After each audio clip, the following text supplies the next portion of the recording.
Oi, gente! Voltando aqui para corrigir mais uma questão do Enem, né? Hoje é a questão 124 do Enem 2013, para a gente relembrar um pouquinho das características da Clarice Lispector. Vamos lá?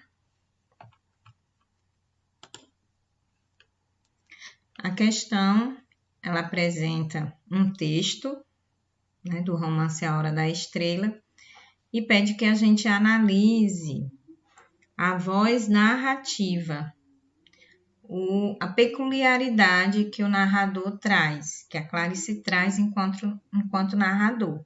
Né? A gente sabe que a Clarice Lispector inovou na terceira fase do modernismo, enquanto a gente tinha lá aqueles romances mais lineares, né? Mais cheios de identificações de personagens, de narrador, um narrador mais comum. A Clarice trouxe, entre outras coisas, o fluxo de consciência, né? Que nos permite conhecer não só as personagens, mas também o narrador.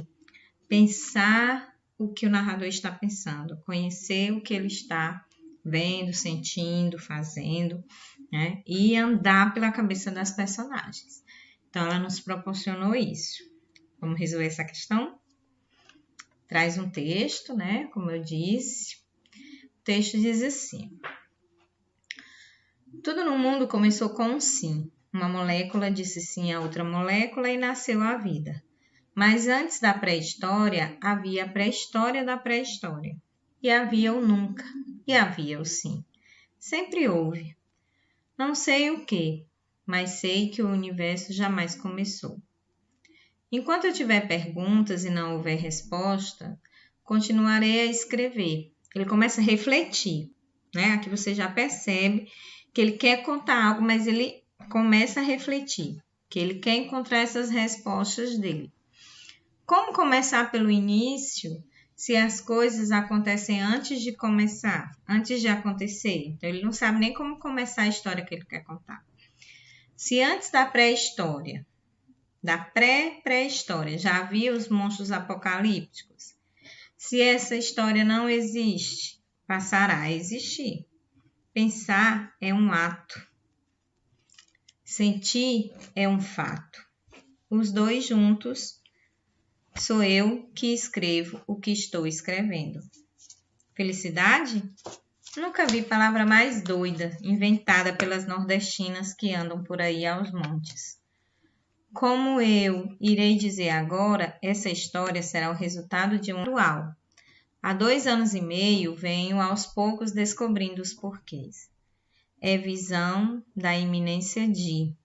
De quê? Quem sabe se mais tarde saberei. Como que estou escrevendo na mesma hora em que sou lido. Só não inicio pelo fim que justificaria o começo, como a morte, que parece dizer sobre a vida, porque preciso registrar os fatos antecedentes.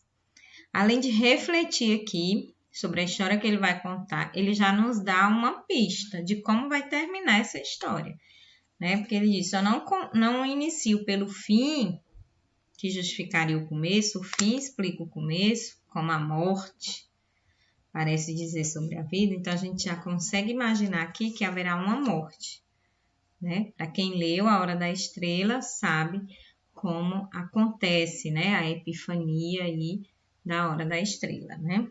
Mas a questão diz assim: a elaboração de uma voz narrativa peculiar que acompanha a trajetória literária de Clarice Lispector, culminada com a obra A Hora da Estrela de 1977, ano da morte da estrela.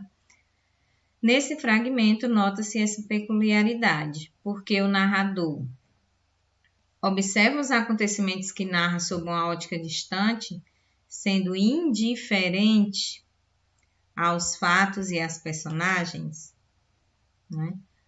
Você acha que esse narrador é um narrador indiferente? Não, né? A gente percebe como ele se envolve com a história.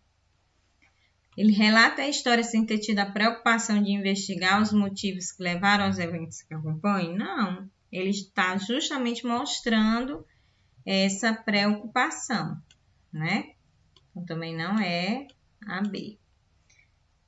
O Enem já mostra, né, a resposta é a C, que ele revela-se um sujeito que reflete sobre questões existenciais e sobre a construção do discurso.